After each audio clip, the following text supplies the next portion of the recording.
everybody, I wanted to come at you. I've got a couple minutes and I wanted to talk about one of my favorite naked truths, and that is that men are simple. Don't try to complicate them. This is what my husband always tells me. This is what men always tell me. And yet in dating, it seems like everything is so freaking complicated. And you know why it's complicated? Because we, women, are complicated. That's right. We're the ones that are complicated. You can sum them up in a couple of few things. Remember that men are primal, right? And that means that they're wired to protect, to provide, and to seek respect.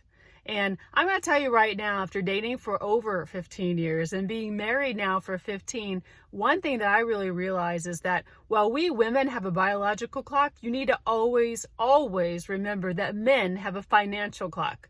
And when you understand how deep this is, i.e. that a man measures himself by the title he has and the money he makes. That's it. That's how men work. And I know for some men listening, you may disagree, but if we really get down to it, most men culturally, right, have been wired to measure themselves in a society by how much they make and their title. It's their financial clock. So ladies, if you meet a man who's not where he thought he should be at the age he is, and I don't even care if the man is a janitor, if he is happy with where he thought he was capable of being, you've got a good man. If he's not happy, he will continuously trying to seek to improve himself, to compete, to earn, to catch up with time. And so when you meet a man, realize that you need to know what's going on with his financial clock. Is he happy? Is he satisfied with where he is? Because if he is, then he might be ready for a relationship. That's one aspect of a man. So the ability to provide is a big deal, and that's connected to his financial clock.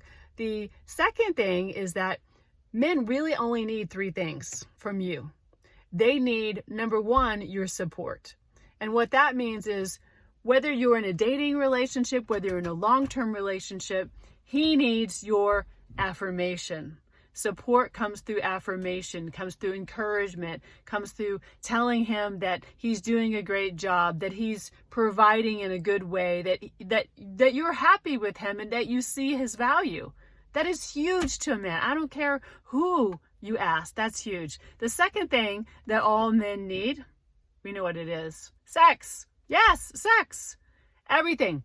If a man is mad, angry, sex will fix it. If he's tired, sex will fix it. If he's hungry or he's bored, sex will fix it. So remember, men are biologically wired to seek out sex. So it's not surprising that all men want sex in dating. You don't need to give it to them, but they do want it. And ultimately, when you're in the relationship, sex is affirmation. It helps them function. It's a biological thing that I explain in coaching, and I explain situations of how to handle it, how to avoid it in the first 30, 90 days or more. But sex is something that is a real thing. And in marriage, I don't think I ever knew in dating how important it was, because in dating for me, it was kind of like something you would seek when you had that hot chemistry. But in marriage, it becomes a gift that you consistently give to a man. It's like his currency of affirmation in marriage, right? So sex, support, sex, and the third, most important as well, is loyalty. Men are constantly looking to see, are you going to be a loyal woman? Are you going to stand by their side? Are you going to criticize them? Are you going to support them? Are you going to stand behind their decisions, even if they messed up, right? And this is important. There's so many different ways to show this, but if you think about that, men have a financial clock, and if they have a financial clock, then they must be somewhat investment oriented.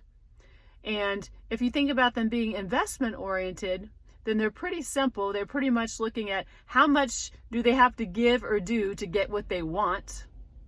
Keep that in mind. That has to do with sex as well. And then the other things are easy, right? Support, sex, and loyalty. So those are a couple of things. And if you remember these things, then men really aren't that complex. Everything is based on that. And that's the good news. That's the good news, that men are really not that complicated. In fact, most of them will tell you that 90% of the time, whatever emotion they're having, whatever kind of behavior you're seeing or feeling that you think they have, 90% of the time is not connected to us. And yet we women in dating and relationships look at every behavior of a man and equate it back to us. Well, what am I not doing?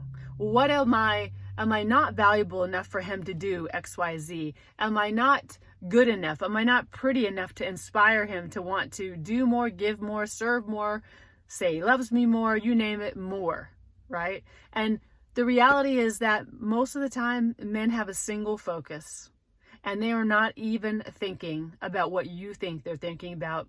You see in the little YouTube video, it's a really funny one. It's the nothing box. They're in the nothing box quite a bit. And so don't overcomplicate it. You need to act like a man sometimes and just mimic and talk like a man and be quiet and listen, and you will see exactly what they're thinking. You'll hear what they're thinking. It takes a little time, but men are not that complicated. So just remember they're simple. And so that's what I want to teach you today, is that keep this naked truth in mind, that men are simple. Stop trying to complicate them.